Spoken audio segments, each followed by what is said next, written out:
Hello, hello tout le monde, c'est Malika Ménard et on se retrouve pour un nouveau numéro d'Adieu Complexe. Aujourd'hui, mon invité, c'est Kim Ji Lewin. Je l'ai découverte il y a vraiment très peu de temps. Je vous explique. En fait, j'ai enregistré les premiers épisodes de la saison 3 de mon podcast Adieu Complexe, celui-là même que vous êtes en train d'écouter là en ce moment même. J'ai mis une petite story, je voulais annoncer la reprise des enregistrements. Et là, j'ai Alexia, que je salue, si tu m'écoutes Alexia. Merci d'ailleurs surtout. J'ai travaillé avec elle en 2020. Elle m'a envoyé un petit message pour me dire « Tu devrais t'intéresser au profil de Kim ». Alexia, faut savoir, c'était mon attachée de presse quand j'ai sorti mon livre autour des complexes. Alors autant vous dire que le sujet et ma manière de le traiter, elle connaît par cœur. Du coup, je suis son conseil, je me penche sur le compte de Kim, puis j'ai regardé un peu, puis j'ai regardé beaucoup, et puis j'ai lu, j'ai regardé encore beaucoup d'interviews d'elle, et là je repère une jeune femme solaire, toujours le sourire scotché au visage, avec une histoire vraiment très lourde et riche d'enseignements à seulement 25 ans. Bonjour Kim et bienvenue dans Radio Complexe. Alors à seulement 25 ans, tu es déjà une survivante. Troubles alimentaires, troubles de l'attention, harcèlement, dépression, dépendance, hospitalisation. On a le sentiment que tu as déjà vécu 100 vies de souffrance, j'ai envie de dire, malheureusement. Mais je vous le dis là, c'est une fille radieuse que j'ai la chance d'avoir en face de moi, souriante. Ton salut, tu l'as trouvé dans le fait de témoigner, d'aider les plus jeunes qui sont aussi en souffrance, en parlant ouvertement de santé mentale et en donnant de l'espoir. Hello, merci beaucoup de me recevoir et merci pour cette belle biographie. C'est vrai que quand on me voit comme ça, on ne se dit pas que j'ai vécu tout ce que j'ai vécu. Tout, impossible. Et c'est un peu mon message en fait, c'est de montrer que on peut s'en sortir, qu'il y a de l'espoir et que même derrière les visages les plus souriants, il se cache parfois des gros passés, des grosses histoires et qu'il ne faut jamais juger quelqu'un en le voyant. Et encore moins par son âge, parce que c'est vrai qu'à 25 ans, on a tendance à dire qu'on ne vit pas grand-chose, qu'on n'a pas vécu grand-chose. J'en ai vécu des choses, mais aujourd'hui, ce que j'en retiens, c'est que je suis hyper heureuse, hyper épanouie et que j'en ai fait une force. Et justement, sans prétendre être une thérapeute, tu dis que tu es celle que tu aurais aimé suivre à l'époque où tu te faisais harceler. En fait, c'est ça. À l'époque, quand je me faisais harceler, quand j'allais pas bien, c'était les débuts d'Insta. Donc, ce qu'on voyait sur les réseaux, c'était les Kardashians, c'était les Jenner. C'était rien qui nous faisait se sentir un peu mieux finalement. Au contraire. Presque, ouais. Moi, les réseaux, ça a été un peu mon pire ennemi parce que je voyais finalement des filles qui avaient un corps que je rêvais d'avoir et j'arrivais pas à avoir ce corps. Donc, c'était un peu un cercle vicieux. Et j'ai décidé de faire les réseaux sociaux qui a été à l'époque un de mes plus gros cauchemars, une force, et de communiquer sur la santé mentale qui est aujourd'hui encore un tabou. On lève le tabou de plus en plus, les gens en parlent, mais pas assez. Mais donc, du coup, voilà, je fais le rôle que j'aurais voulu... je suis la fille, clairement, que j'aurais voulu suivre il y a quelques années. En fait, j'ai même envie de dire que le concept de santé mentale, j'ai l'impression que ça fait juste quelques années qu'on l'entend. J'ai pas l'impression personnellement d'avoir grandi, de l'avoir entendu adolescente ou même jeune adulte. J'ai plus l'impression que ça existe depuis 5 ans et pourtant c'est tellement précieux. En fait, c'est au centre de tout notre être. En fait, on a l'impression que la santé mentale, c'est arrivé d'un coup. Alors qu'en fait, elle a toujours été là, il y a toujours eu des troubles mentaux. Bah oui. Juste, ça se démocratise de plus en plus et les gens osent en parler. Mais c'est vrai qu'il y a quelques années, moi, quand j'étais plus jeune, j'osais pas en parler. On va dire que tu fais tout ça comme pour te dire j'ai pas souffert pour rien. C'est exactement ça. C'est la phrase que je me dis, c'est que j'ai pas souffert pour rien. Et en fait, ma souffrance, aujourd'hui, elle apporte tellement de positif. Et j'ai souffert pour tous les jeunes qui souffrent et qui veulent s'en sortir et qui cherchent un peu une issue et quelqu'un à qui se rattacher, quoi. On va revenir au démarrage si t'es OK. Avec plaisir. Tu dis que très jeune, vers 5-6 ans, tu vois les premiers signes de surpoids. Ouais. Très clairement, quand t'es en école primaire, tu remarques très vite que t'es pas fine comme les autres, que les dossards en sport ne te vont pas, ou alors sont trop petits, que tu vas à la piscine et que les garçons ils se moquent de toi, que t'as une poitrine, mais en fait c'est pas une poitrine, c'est de la graisse. Très très très jeune, 5-6 ans, je me suis sentie déjà je me suis sentie différente. Et effectivement, j'étais en surpoids parce que mes parents se sont séparés quand j'avais 3-4 ans et à partir de leur séparation, j'ai commencé à faire des crises d'hyperphagie. Très jeune. Qu'est-ce que c'est justement ? L'hyperphagie, c'est un trouble du comportement alimentaire. Et c'est en fait, tu manges tes émotions. Si tu manges en grosse quantité, tu ingères des aliments en grosse quantité sans forcément après avoir de vomissement ou alors d'abstinence de nourriture. Et, tu manges l'anxiété en fait. Tu manges une ton manière anxiété, de... c'est ça. Tu manges ta tristesse, tu manges tes émotions. Et aujourd'hui, on en entend un peu plus parler de l'hyperphagie, mais il y a 20 ans, on n'en entendait pas parler. C'était complètement inconnu. Il n'y avait que les 2 troubles alimentaires majeurs qui étaient l'anorexie et la boulimie. Et du coup, très vite, j'ai commencé à prendre du poids, à grossir un peu à vue d'œil. Et je me suis toujours sentie différente, en fait. Et comment les gens autour de toi, ton entourage, réagissaient? Alors, ma mère, elle a été alarmée tout de suite. Elle m'a emmenée voir des psys, elle m'a emmenée voir des spécialistes. À quel âge? À 7 ans, directement après. 7 Ouais, ans, très jeune, j'ai été voir des spécialistes. Pour le coup, elle était en avance sur son époque. Ma mère, pour elle, la santé mentale, ça a toujours été hyper important. Et honnêtement, je pense que c'est aujourd'hui pourquoi je suis en vie. Moi, quand j'entends des copines à moi qui ont des parents qui, justement, voir un psy égale fou, je pense que j'aurais pas survécu dans certaines familles. Ma mère a été merveilleuse. Elle m'a emmenée voir tout de suite des spécialistes. Elle a compris qu'il y avait quelque chose qui allait pas. Donc, j'ai réussi un petit peu à apaiser mon mal-être. J'ai été suivie pendant 2-3 ans jusqu'à que mon psy me dise qu'il fallait peut-être que j'aille voir un psychiatre spécialisé dans les troubles de l'attention avec hyperactivité. Et c'est là qu'on a compris que j'avais un trouble de l'attention avec hyperactivité. Et donc là, tu changes de psychologue, tu vas voir un psychiatre? C'est ça. En fait, j'ai toujours vu des psychiatres depuis petite. Et puis, le psychiatre me dit que voilà, il a fait le tour avec moi et qu'il pense que ça serait plus judicieux de voir quelqu'un qui me suit justement pour le trouble de l'attention, sachant qu'il y a un gros pourcentage d'enfants qui ont un trouble de l'attention qui sont en surpoids. D'accord, ok. Ça, c'est quelque chose que j'ai appris bien après, mais il y a un lien effectivement. Alors, je dis pas que tous les enfants qui ont un TDAH, donc c'est le diminutif pour les troubles de l'attention, avec hyperactivité, sont en surpoids, mais il y a un pourcentage de ces enfants qui ont un surpoids. Et du coup, j'ai été suivie et c'est à partir de mes 13 ans qu'on m'a donné un médicament justement pour le TDAH. Qui t'a fait prendre du poids, tu disais? En fait, c'est ça. C'est un médicament qui me rendait énormément anxieuse. Donc, moi, anxiété était égale à nourriture. Ok. Et du coup, je mangeais énormément. Et à cause de ce médicament, j'ai développé un trouble anxieux généralisé. Mais ça veut dire que le psychiatre, à ce moment-là, n'avait pas diagnostiqué aussi le trouble alimentaire? En fait, l'hyperphagie, quand on me voyait manger, pour nous, on se disait juste, elle mange. On se disait pas que c'était un vrai trouble alimentaire. Donc, quand on me posait des questions sur la nourriture, on voyait l'hyperphagie, personne n'en parlait. Donc, on m'a parlé du terme hyperphagie à l'âge de 16 ans, alors que je souffrais depuis que j'étais tu l'as petite. découvert ça qu'à 16 ans? À 16 ans, j'ai compris que c'était de l'hyperphagie. Avant, on disait juste que j'étais gourmande, que je mangeais beaucoup, mais on n'avait jamais mis le mot sur ce que je vivais. Donc, ça a été très dur quand j'étais plus jeune, parce que je pensais vraiment être différente, juste que j'aimais manger. Moi, je me souviens, à la récré, pendant le goûter, mes copains, quand il leur restait un peu de nourriture... J'étais la première à finir leurs chips ou leur gâteau, quoi. Et même les goûters à l'école, j'étais inarrêtable. Et les bonbons et les gâteaux, c'est devenu très embêtant, quoi. Ma mère a été alarmée à mes 13 ans. Donc, j'étais en 6e, j'étais un cancre. Je n'arrivais pas à me concentrer du tout. Et en fait, j'avais une carte bancaire qui était reliée au compte de ma mère. Vous savez, il y a des cartes qui sont reliées. Et en fait, elle voyait des dépenses, mais de 300 € par mois. Alors que, à part aller à la cantine et rentrer chez moi après, voilà. Et en fait, c'était de la nourriture. Et j'allais acheter en dose énorme. Et même parce qu'elle ne peut pas contrôler tout ce que tu mangeais, t'es pas tout le temps avec elle. C'est ça, c'est qu'en sortant de l'école, surtout, j'allais au Franprix à côté. Mais même la caissière, elle s'inquiétait pour moi. Mais moi, c'était tellement une honte pour moi que c'était mon petit secret, quoi. Jusqu'à que ma mère, elle se rend compte vraiment que les 300 € en moins par mois, c'était lié à la nourriture. Et ça, t'as quel âge? 12-13 ans. J'ai pas trop la notion, mais ouais, 12-13 ans, quoi. Et là, tu commences à être victime aussi dans le même temps d'harcèlement scolaire. Alors, le harcèlement scolaire, il a commencé quand j'étais en primaire. Des petits surnoms, Kim Bourlet, Kim Burger. Tu dis justement que tu es en train d'essayer de faire changer... Justement, ça y est. Ton prénom s'est changé sur l'état civil? Mon nom, j'ai officiellement changé mon nom, qui était de base Kimberley, en Kim, sur tous mes papiers, à l'état civil. Voilà, je m'appelle Kim. Sur mon acte de naissance, même maintenant, ils ont mis Kim. Donc, ça a été un pas en avant pour moi, parce que ça me permet de tourner la page sur tout ce que j'ai pu subir. Je n'oublie pas ce que j'ai subi, mais ça me permet de tourner la page. En fait, on me donnait des surnoms liés à mon prénom, et c'était des groupes Facebook avec une photo de Kim Bourlet, avec une photo de baleine en photo de profil. Tu disais que c'était tes propres amis de l'époque, parce que paradoxalement, tu étais hyper populaire parce que tu es, comme on le voit là, souriante, avenante, joyeuse en fait. Exactement, et que j'étais toujours la bonne copine et que je remuais corps et âme pour mes amis, même très jeune. Je donne des exemples tout bêtes, mais par exemple, on me souvient, c'était l'époque des pet shops, on échangeait les pet shops dans la cour de récré. J'avais une copine qui rêvait d'avoir un pet shop, j'ai réussi, je faisais tout pour échanger le pet shop, pour réussir à le donner à ma copine. Enfin, j'ai toujours été hyper à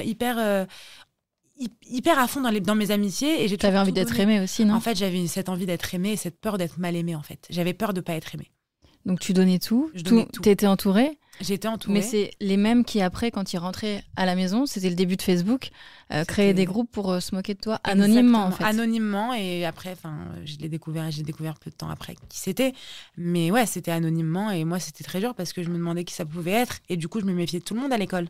Parce que j'avais des amis, mais au final, mes amis, c'était pas mes amis parce qu'ils faisaient ça, ils me faisaient faux bon quand ils rentraient chez eux, quoi. Et t'as compris pourquoi ? Non, j'ai toujours pas compris pourquoi. Et c'est dur pour moi parfois parce que je me dis, je me remémore quand même certains de ces souvenirs en me disant mais qu'est-ce que j'ai fait à l'époque en fait. Et en fait, je pense que je donnais juste trop. Je donnais trop, j'étais trop gentille avec eux. Et pas de limite en fait. J'avais pas de limite. Pas de limite. Tu leur as pas posé leur limite, donc il les dépassait. C'est ça, il les dépassait. Et vraiment, vraiment pour mes amis, j'aurais pu tout donner. Et en fait, c'était cette peur de pas être aimée. J'ai toujours eu peur de ne pas être aimée, j'ai toujours voulu être au centre de l'attention. Et donc changer ton prénom sur l'état civil, c'est dire au revoir à Kimberley. Tu supportes vraiment pas qu'on t'appelle comme ça ? Non, je supporte pas. Ça te rappelle cette époque en fait ? Ça me rappelle cette époque. Ça me rappelle aussi quand mon père se mettait en colère, il m'appelait Kimberley. Il nous appelle toujours par nos prénoms quand on est en colère. Mais en fait, même les chéris, c'est quand ça devient sérieux. Ouais, c'est sérieux. Mais en fait, Kimberley, ça me rappelle tellement de mauvais souvenirs. Et il y a même des personnes qui m'ont fait du mal, qui m'appelaient Kimberley pour m'embêter. Ce prénom ne me représente pas et m'a porté préjudice. Alors, je dis pas que si je m'étais appelée par un autre prénom, on m'aurait pas harcelée, hein, pas du tout. Mais j'ai préféré changer de prénom pour un peu tourner la page officiellement de tout ce que j'ai pu subir et me dire, ok, là, la nouvelle Kim, c'est maintenant, ça commence. Et tout ce que j'ai vécu avant, c'est ma force. Et c'est grâce à ça que je continue à vivre et tout, mais c'était important pour moi de pouvoir le changer à l'état civil, ouais. Ça a pris combien de temps ? Franchement, ça a été hyper rapide. Honnêtement, ça a été très rapide. J'ai eu déjà, fallait que je fasse une pile d'attestations de mes proches qui disaient comme quoi, qui attestaient comme quoi ils m'ont jamais appelé Kimberley. J'ai des gens avec qui je travaille, mes clients, etc., qui m'ont fait des attestations. J'avais une vingtaine d'attestations. Après, t'es suivi sur les réseaux avec le pseudo Kim, donc. C'est ça. Et puis en plus de ça, j'ai mis en lien des interviews que j'avais fait où je parlais justement des préjudices que j'ai subis à cause de ce prénom, ce que ça m'évoquait, ce que ça me rappelait. Donc ça a, je pense, accéléré vachement la procédure. Et il faut dire qu'au bout de 2 semaines, on m'a appelé pour me dire comme quoi la décision avait été prise. 2 semaines ? Ouais. Ah oui, c'est ultra rapide. Ouais, au bout de 2 semaines. Et du coup, j'ai pris rendez-vous 3 jours après pour changer mon passeport et ma carte d'identité. Et tout de suite, ça a été fait, quoi. Et donc, du coup, ça fait combien de temps là que t'es officiellement Officiellement, 1 mois et demi. Ça fait officiellement 1 mois et demi. Et ça fait 1 mois que j'ai récupéré mon passeport, mon permis, ma carte d'identité avec mes prénoms, quoi. Donc, trop contente. Félicitations. Merci. Franchement, c'était un grand pas pour moi. Et à ce moment-là, du coup, tu parlais de tes parents, de ton papa qui s'énervait. On a compris que ta maman, elle était présente, active. Ton père, comment il réagissait ? Alors, mon père, il comprenait pas. Je pense qu'il fait partie d'un pourcentage de la population qui comprend pas trop la santé mentale et qui a jamais eu d'éducation autour de la santé mentale non plus. Donc, il comprend pas trop. Encore aujourd'hui, il comprend pas trop comment j'ai pu souffrir autant, etc. C'est un peu flou pour lui. T'avais des frères et sœurs ? J'ai 2 sœurs et un frère. Toi, tu te situes où dans la fratrie ? Alors, j'ai une petite sœur, une grande sœur et un grand frère. On est très proches. Et ouais, mon père n'a jamais vraiment compris la santé mentale finalement. Et je pense même que si demain il est amené à avoir un problème, à avoir un moment un peu compliqué, il n'irait jamais voir un psy, non pas parce qu'il veut pas, mais parce que je pense qu'il se rend pas compte de l'importance que ça a. Et j'en parle avec lui, hein, c'est pas du tout un tabou. Juste, voilà, je pense qu'il y a certaines personnes qui se rendent pas encore compte. Malgré le fait que sa fille, son métier, ce soit clairement de libérer les tabous sur la santé mentale. C'est à 100% ton métier. Ouais, c'est devenu à 100% mon métier. Influenceuse santé mentale, j'ai envie de dire. Totalement, ouais, c'est ça. C'est en fait clairement ça. C'est, je dirais même porte-parole santé mentale, parce que je lève les tabous sur ça. Mais aujourd'hui, quand on lui demande qu'est-ce que fait ta fille dans la vie, il répond influenceuse body positive. Alors, c'est pas totalement ça, tu vois. Et effectivement, je parle de beauté. Il y a de ça. Je parle de beauté positive, etc. Parce que la santé mentale est liée à l'acceptation de son corps, au fait d'aimer son corps. Ça, c'est évident. Mais c'est pas que ça, quoi, finalement. Donc c'est très drôle parce qu'il se rend pas trop compte encore de la santé mentale. Il est pudique en fait. Peut-être soit de la pudeur, soit alors vraiment il n'arrive pas à comprendre le concept de la santé mentale, parce que quand c'est invisible, il y a beaucoup de personnes qui se rendent pas compte que ça existe en fait. Et quand même, ta maman, elle était allée voir le directeur, je crois, à une époque. Ouais, ma mère, elle a été voir le directeur en disant que je me faisais harceler, mais comme il me voyait dans la cour de récré avec tous mes copains copines, pour lui, c'était pas légitime. Et le cyberharcèlement n'était pas légitime non plus. Pour eux, c'était éteins ton ordi C'était une autre époque où c'était pas encore, on n'en parlait pas assez, donc on se concentrait pas assez dessus. Mais est-ce que tu as l'impression qu'aujourd'hui ça a évolué? Complètement. Ah oui, alors, je dis pas qu'il y a des vraies actions qui sont prises pour punir les cyberharceleurs, mais je dis que les voix se libèrent et les gens en parlent de plus en plus. Et le gouvernement commence à se rendre compte qu'il y a un vrai problème derrière tout ça et qu'il faut faire des actions. Après, j'y crois, vraiment j'y crois, parce que les gens libèrent de plus en plus la parole. Les gens témoignent de plus en plus à visage découvert. Et rien que ça, je trouve que c'est un pas énorme. Il y a 10 ans, personne n'aurait osé parler ouvertement de harcèlement ou de cyberharcèlement. Même moi, j'aurais pas osé en parler. Donc, chaque chose en son temps, mais j'y crois. Franchement, j'y crois. Toi, à 14 ans, tu fais 150 kilos. Tu es en obésité morbide. Ta vie est en danger. Et là, il faut te prendre en main et tu te fais poser un bypass, c'est ça, exactement. Pour pouvoir perdre du poids rapidement. Car c'était vraiment là pour le coup ta santé. En fait, c'est ça. C'était que je devais rentrer J'étais très déprimée à l'époque et je me faisais beaucoup de mal et je devais rentrer en hôpital psy. Mais avant de rentrer en rentrant en hôpital psy, il est censé faire un bilan sanguin pour vérifier que tout va bien. Et sur le bilan sanguin, on se rend compte que mon foie est gravement atteint et que là, vraiment, mon pronostic vital est engagé parce que j'ai un foie gras qui peut me provoquer. Enfin, le foie de quelqu'un de 70 ans qui est alcoolique. Okay. Donc, clairement, là, il n'y a pas d'autre choix que de m'opérer. Normalement, le protocole d'opération dure plus d'1 an. Là, c'est en 2 mois que je me suis fait opérer parce que clairement, on n'avait pas de choix. Et je me fais opérer et je perds beaucoup de poids d'un coup. Et moi, dans ma tête, je pense que perdre du poids, ça allait libérer tous mes problèmes, toutes mes souffrances. Et que, en fait, mon problème était lié à mon poids. Et en fait, j'ai compris que le poids, c'était pas égal au bonheur et que c'était bien plus profond que ça, mon mal-être. Et c'est à partir de ma perte de poids que mes gros soucis mentaux ont commencé, en fait. Qu'est-ce qui s'est passé ? Grosse dépression, sentiment d'être un échec, l'envie absolue de perdre encore plus de poids. En fait, j'avais des objectifs qui étaient inatteignables. Et c'est comme si tu demandais à une fille qui fait 1m80 de faire 1m70, quoi. Tu vois, c'était un peu ça. Et c'était devenu un cercle vicieux. Et là, j'ai commencé à avoir des troubles alimentaires autres que juste l'hyperphagie. Donc, c'était la boulimie, de l'anorexie mentale. Parfois, je mangeais en grosse quantité, je me faisais vomir. Parfois, je m'abstenais de manger pendant des jours. Et en fait, c'était devenu... je suis tombée dans les addictions. Addiction au cannabis, alcoolisme. À quel âge ? À l'âge de 14-15 ans. Très jeune. Vraiment, suite à cette opération, immédiatement Très vite, très vite. Je me fais hospitaliser donc pour la première fois avant l'opération. Et je me fais hospitaliser, mais très peu de temps après. Parce que... Là, tu parles d'hôpital psychiatrique ? Hôpital psychiatrique, ouais. En fait, mon 1er juin, je l'ai fumé en hôpital psy. C'est un peu... c'est fou, c'est complètement fou. Mais en fait, il y avait d'autres patients qui s'en étaient procurés, qui se cachaient au fond du jardin. Et on était tous un peu vulnérables. Du coup, quand on parlait du fait qu'il y avait quelque chose d'un peu illégal et que moi, j'avais jamais goûté, forcément, t'es en hôpital psy, tu te fais chier, je les ai suivis. Et j'ai un peu pris goût à ça là-bas.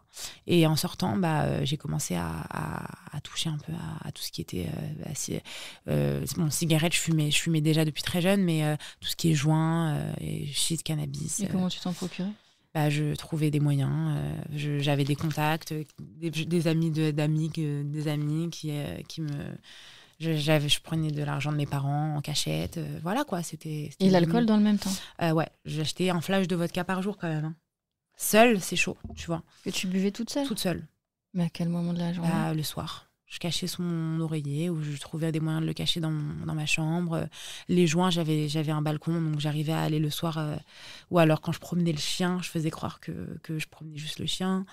Non, c'était une période assez sombre. Hein. Je me souviens, il y avait des rails de train abandonnés pas très loin de chez moi. J'allais là-bas et je cachais mon sachet de cannabis dans la terre. Je ramenais une cuillère et je faisais un trou avec, tu vois. Et je cachais dedans et à chaque fois, je revenais, il était là. C'était hyper risqué en vrai parce que n'importe qui pouvait mettre quelque chose dedans. Ou alors voilà. Mais ouais, non, franchement, c'était une période très sombre de ma vie. D'ailleurs, j'ai pas énormément de souvenirs. Je me souviens quand même des gros trucs, c'est-à-dire que tout ce qui est addiction, etc. Mais j'ai très peu de souvenirs de mes fréquentations, des gens que je voyais, de ce que je faisais la journée. Et t'es scolarisée, t'arrives à suivre ta scolarité normalement ? Pas du tout. Après ma première hospitalisation, je fais une phobie scolaire. Donc ma mère décide de me mettre dans une école privée où on n'est que 10 par classe. Malchance, je me fais harceler dans cette école. Sur les 10, il y a 5 garçons pour qui les me mêmes harcèlent. raisons ? Ouais. Parce que j'étais encore très grosse. La première hospitalisation, il ne faut pas oublier que je l'ai faite, j'étais encore grosse, j'étais encore en obésité morbide. Et en fait, il a fallu quelques mois, 2-3 mois avant que je me fasse opérer. Et du coup, c'était vers la fin de l'année, donc je me faisais harceler quand j'étais encore très, très, très, très grosse. Et du coup, malchance. Le brevet, j'y vais même pas, parce que je ne suis pas en état. Au final, je J'ai une petite remise en question pendant l'été. Et je me dis, OK, là, je vais me bouger, je vais aller mieux, faut que je m'en sorte. Donc, je vais à ma mère, je lui dis, maman, je veux retourner dans mon ancien collège parce qu'il y avait beaucoup d'amis à moi, parce qu'il faisait collège-lycée. Je voulais retrouver mes amis. Ma mère mon père et ma mère, ils se démerdent pour pouvoir me faire rentrer dans ce lycée. J'arrive en seconde. Ma seconde se passe plus ou moins bien. Mais là, tu te fais plus de mal, plus d'addiction. Il y a plus trop. Non, c'est plutôt stable. Et puis, fin de la seconde, grosse rechute.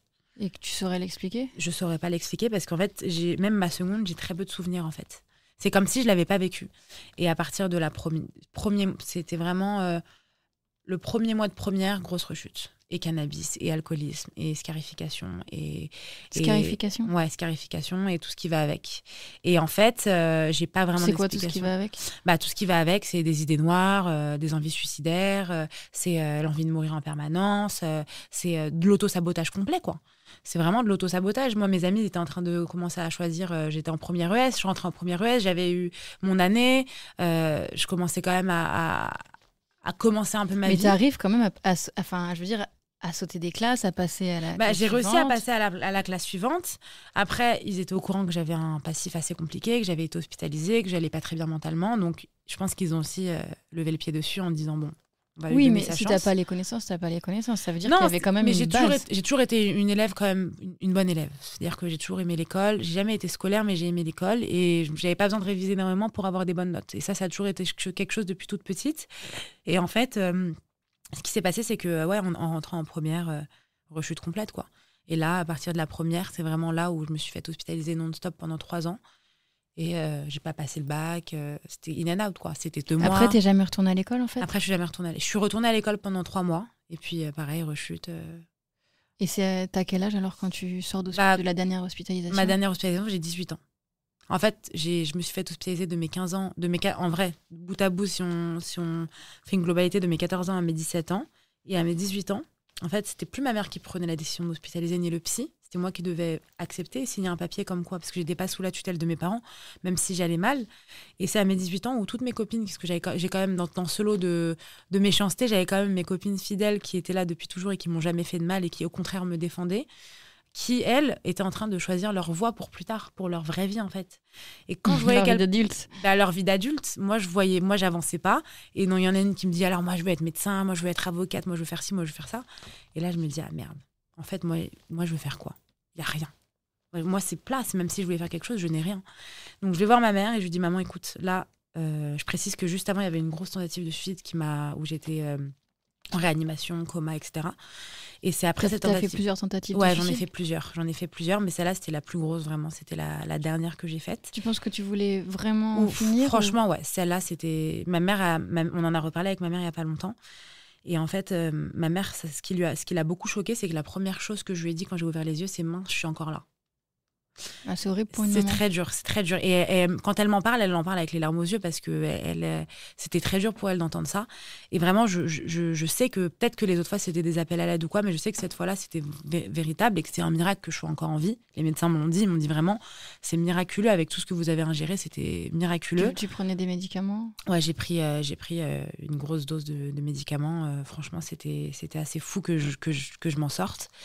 Et c'est là où, quelques jours après, je vais voir ma mère, je lui dis « Écoute, maman, j'ai envie de me faire hospitaliser et cette fois, c'est ma décision. » Et j'ai été hospitalisée en faisant complètement confiance au corps médical, en étant complètement honnête, en leur faisant part de mes addictions, en leur faisant part de tout ce que j'avais en tête. Et je me suis dit, le jour où je sortirai, c'est les médecins qui auront décidé. Donc j'ai fait confiance aux médecins jusqu'au bout. Et je me suis livrée entièrement. Et j'ai rechuté à l'hôpital. Tu penses qu'avant, tu le faisais pas avec sincérité ? Je mentais un petit peu. Je pense que je mentais un petit peu. Je leur disais pas que je me faisais vomir, par exemple. Ou alors, je leur disais pas que je fumais du cannabis. Je mentais, en fait. J'arrivais un peu à... J'étais jeune, donc je me rendais pas compte de certaines choses. Et là, vraiment, j'ai tout dit, toutes mes addictions. J'ai rechuté pendant mon hospitalisation. Je me suis rescarifiée dans l'enceinte de l'hôpital. Et j'ai eu des moments très compliqués, mais j'ai fait confiance au corps médical. Il faut savoir que j'étais isolée pendant cette hospitalisation. Je n'avais pas de téléphone. J'avais des visites 2 fois par semaine, 2 appels par semaine via le téléphone de l'hôpital. J'étais vraiment isolée. Ouais, déconnectée, quoi. Complètement déconnectée, mais ça m'a fait vraiment du bien. Ça m'a appris beaucoup de choses sur moi et j'ai rencontré des gens incroyables qui sont encore mes amis aujourd'hui. Et puis, grâce à cette hospitalisation, c'est vraiment là où ma vie elle a changé, en fait. Et elle dure combien de temps, alors, cette hospitalisation ? Elle dure 3 mois. Ok. 2 mois et demi, 3 mois. Je sors le 21 juin, date hyper symbolique pour moi parce que c'est la fête de la musique. Moi, j'ai toujours été hyper passionnée par la musique. Et pendant toute cette période de ma vie où je vais hyper mal, il y a un truc qui me rattache quand même énormément, c'est la musique. Les concerts, les événements musicaux, etc. Et très peu de temps après cette hospitalisation, je me mets en couple avec un garçon que j'ai rencontré en hôpital. Ah oui. Pendant 3 ans. Ça s'est pas très bien passé, c'était très compliqué à gérer. Et je pense que vraiment... C'était possible de tous les deux avec vos souffrances arriver? Non, c'était pas possible. Et puis même, c'était pas quelqu'un pour moi. Il m'a fait beaucoup de mal, il y a eu beaucoup de trahison. C'était très très dur, en fait. C'était pas du tout fait pour moi. Mais comme c'était le premier garçon qui m'a regardé finalement, parce que moi, comme j'étais toutes ces périodes-là, j'étais... C'est ta seule histoire d'amour? C'était ta première à ce moment-là? En fait, c'est ça, c'est jamais aucun garçon ne m'avait vraiment jamais regardé. Donc on me regarde un petit peu, on me fait sentir un peu importante. C'est important pour une fille de sentir les premiers yeux d'un garçon. Donc je pense que je me suis aussi attachée à ça. Et du coup, je suis restée 3 ans avec lui, mais ça a été une relation très destructrice. Mais comme je pense que j'ai réussi à me construire énormément, que le deuil de cette relation, je l'ai fait pendant la relation. Donc au moment en fait, où je me suis séparée de ce garçon, finalement, tout mais tu avais déjà commencé à être sur les réseaux à ce moment-là? C'est vraiment vers la fin de ma relation. Pendant que je faisais mon deuil, que j'ai commencé à me mettre sur les réseaux. Et en fait, c'est grâce aussi à mon ascension sur les réseaux, c'est grâce au fait que je me mette sur les réseaux, j'ai réussi à me guérir de plus en plus. Parce que j'ai commencé à partager mon histoire. Et en fait, c'est une vraie thérapie pour moi de partager mon histoire. Mais à ce moment-là, de 18 à 21, du coup, tu fais quoi? Justement, avant de te lancer sur les réseaux? Je fais une école de musique business. Une qui accepte de me prendre malgré le fait que j'ai pas mon bac, parce que j'avais une attestation de l'État comme quoi j'avais été hospitalisée, etc. Et du coup, donc, je fais une école de musique, je travaille dans un studio d'enregistrement, je travaille dans la musique, je m'éclate, j'adore ce que je fais. Puis Covid, et forcément Covid, musique, pas bon combo, et du coup, je me retrouve un peu à rien faire. J'arrive à trouver un petit job dans une boîte dans le marketing digital, puisque j'aimais bien faire ça. Ils ont accepté de me prendre parce qu'ils avaient besoin de quelqu'un un peu jeune, dynamique pour s'occuper des réseaux sociaux. Et puis, je fais ça. Et en fait, c'est à ce moment-là où c'est en faisant ça dans cette boîte que je commence à marcher sur les réseaux. Et puis, je me dis, à partir du moment où je gagne mieux ma vie sur les réseaux que dans cette boîte, j'arrête de bosser dans cette boîte. Et très vite, ça s'est arrivé. Et depuis 3 ans et demi, même presque 4 ans, c'est mon full-time job et j'adore ce que je fais parce que je partage des choses positives. Je parle de sujets qui me tiennent à cœur et c'est vraiment une thérapie pour moi de parler, en fait. Justement, dans les tabous à briser, il y a le fait d'aller voir un psy. Tu dis que ça, c'est ce qui t'a sauvé la vie. Complètement. En fait. Ça m'a sauvée, vraiment. Moi, si j'avais pas été suivie par quelqu'un, je pense que je serais pas là aujourd'hui. En fait, savoir que je trouve ça tellement fabuleux, le concept d'un psy, quelqu'un complètement extérieur, complètement neutre, qui écoute ta vie et qui t'aide et qui te donne des conseils ou alors qui te donne les clés pour pouvoir aller mieux. Je trouve ça fabuleux, le concept. Toi, t'es suivie par la même personne depuis que t'as 12 ans? Alors, j'ai eu un psychiatre depuis mes 12 ans qui était fabuleux. Et on s'est rendu compte, là, c'est très récent, il y a un mois ou deux, qu'en fait, c'était... on avait fait le tour, vu que c'est un pédopsychiatre. Du coup, j'ai été voir quelqu'un d'autre, un nouveau psychiatre. Et j'ai eu une psychologue que j'ai depuis 1 an et demi. En fait, j'ai commencé une vraie thérapie que je n'avais pas fait avant, malgré les hospitalisations. Depuis un an et demi, et ça se passe super bien et je suis hyper contente. Tu ne dois pas faire une vie sans thérapeute? Peut-être qu'à un moment, je pourrais m'en passer, mais je pense que pendant les coups durs, les moments un peu compliqués, c'est toujours important de savoir qu'on peut se retourner vers une personne, quoi. Enfin, je trouve ça vraiment fabuleux, le concept de psy, en fait. Quelqu'un qui te juge pas, juste qui t'écoute, à qui tu peux tout dire sans jugement. Je trouve ça génial. Et toi, c'est peut-être une destinée qui t'attend aussi, non? Franchement, moi, Parce qu'on dit qu'il faut avoir eu les failles pour pouvoir entendre celles des autres. Franchement, moi, j'aime bien dire que je suis une patiente experte. C'est-à-dire qu'il y a un vrai terme comme ça qui aide les gens en hôpital. En hôpitaux, pardon.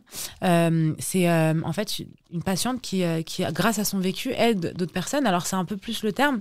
Mais je pense honnêtement que maintenant, je suis lancée, que j'ai envie de faire plein de choses autour de la santé mentale. Je sais pas, des conférences, faire des choses qui sont un peu plus concrètes. On voit que tu es à l'aise pour parler, en tout cas. Ouais, j'adore. Franchement, j'adore. Je suis hyper à l'aise. Je trouve qu'il y a tellement de choses à dire sur le sujet et j'aurais aussi envie de donner la parole à d'autres personnes. Donc, chaque chose en son temps. J'ai des petits projets en tête. J'avance. Mais en tout cas, j'ai déjà pensé à être psychiatre. Je voulais quand j'étais plus jeune, quand je souffrais, je me disais peut-être qu'un jour je serais psychiatre. Mais j'avoue que toutes les années d'études m'ont un peu découragée. Je pense qu'il y a plein de choses que je peux faire autour de la santé mentale sans pour autant être dans le one-to-one avec une seule personne, quoi. Donc, tu encourageais à aller voir des psychologues, des psychiatres, à un petit peu arrêter de se dire c'est la honte d'aller voir un psy, etc. Mais aussi, tu voulais casser un tabou sur les hôpitaux psychiatriques. Tu disais que c'est pas... tu t'es fait un monde avant d'y aller, un peu comme dans les films, que tu allais être attaché et que tout le monde allait crier de partout et que c'était pas du tout ça quand toi tu y étais. Pas du tout ça. En fait, il faut savoir que chaque hospitalisation est différente. Ça m'est arrivé déjà d'aller en hôpital et que ce soit une mauvaise expérience, comme ça m'est arrivé d'aller en hôpital et c'était une super expérience parce que j'ai rencontré des gens hyper bien, j'étais avec des gens bienveillants. C'est comme tout et n'importe quoi. Tu peux aller chez un médecin avoir une très mauvaise consultation, comme aller chez un autre avoir une très bonne consultation. Enfin, il y a de tout. Et en fait, il y a un vrai tabou aujourd'hui autour des hôpitaux psychiatriques. On dit c'est comme les fous, on vous attache, alors que c'est pas du tout ça en fait. Les choses ont changé. Aujourd'hui, à l'époque, les hôpitaux psychiatriques c'était appelé des asiles. Par exemple, je pense à Van Gogh il a été hospitalisé en hôpital psychiatrique parce qu'il allait mal. Ça s'appelait pas un hôpital psychiatrique, ça s'appelait un asile. C'est plus comme ça aujourd'hui. En 2024, les choses elles ont changé. Tu as aussi pris des antidépresseurs ? J'ai pris des antidépresseurs et ça fait quelques mois qu'on m'a remise sous régulateur d'humeur. J'ai pas honte de le dire, mais j'avais très honte quand on m'a dit que c'était peut-être une bonne idée de potentiellement me remettre dessus, parce que j'ai un gros problème avec ma gestion de mon humeur qui est qui bouge énormément. Donc mon psychiatre m'a préconisé le fait d'en prendre et ça, j'ai commencé il y a 1 mois et demi, ça me fait un bien fou, je suis très contente depuis. C'est pas du tout pareil que les antidépresseurs. Aujourd'hui, je suis pas déprimée, c'était juste une mauvaise gestion de mes émotions. Mais oui, j'ai pris des antidépresseurs, ça m'a beaucoup aidé à l'époque. Ça a été vraiment d'une grande aide, c'était comme une béquille et je regrette pas d'en avoir pris. Aujourd'hui, je suis complètement sevrée de ça et ça m'a aidé à faire mon petit bout de chemin, quoi.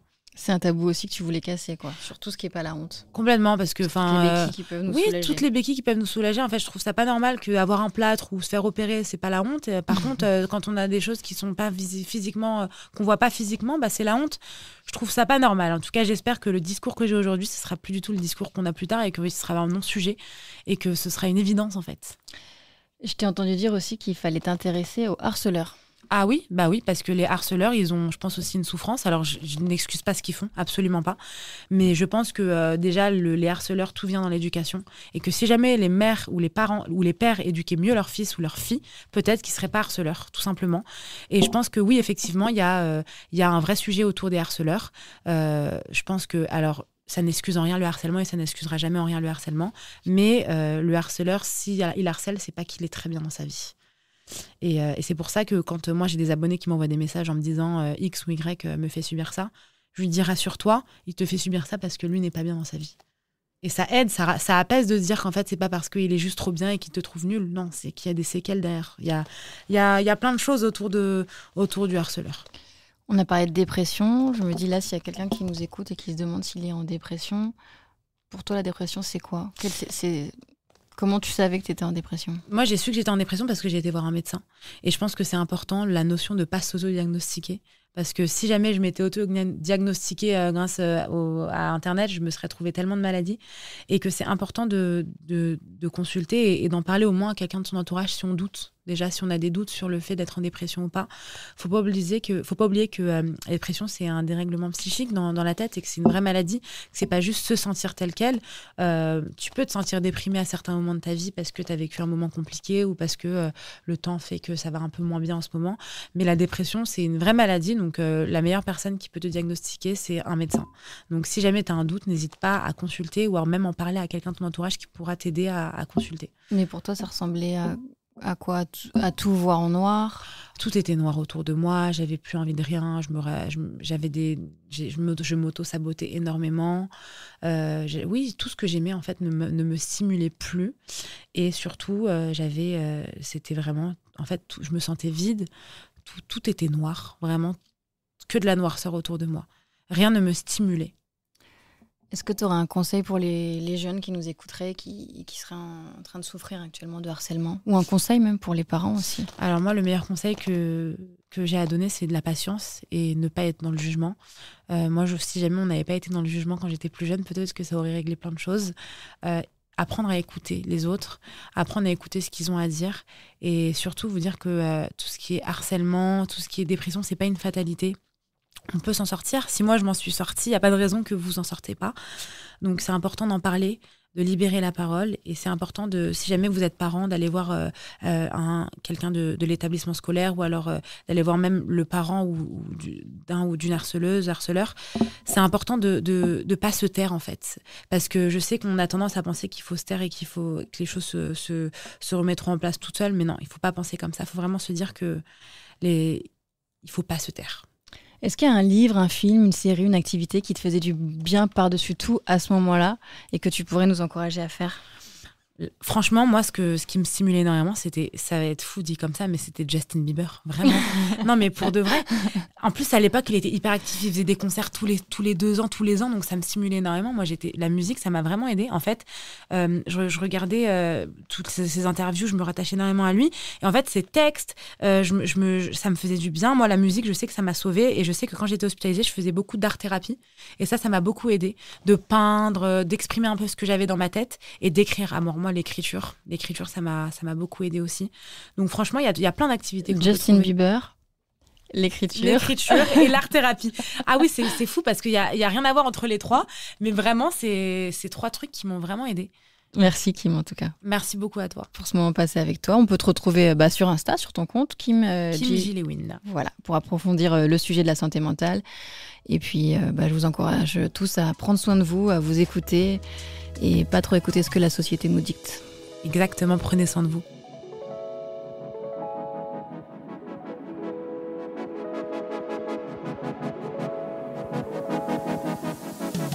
Adieu Complexe, c'est tous les 15 jours sur toutes les plateformes de podcast, Apple, Deezer, Amazon, Spotify. N'hésitez pas à liker, à commenter et puis bien sûr à suivre nos aventures décomplexées sur mon compte Instagram MalikaMénard14.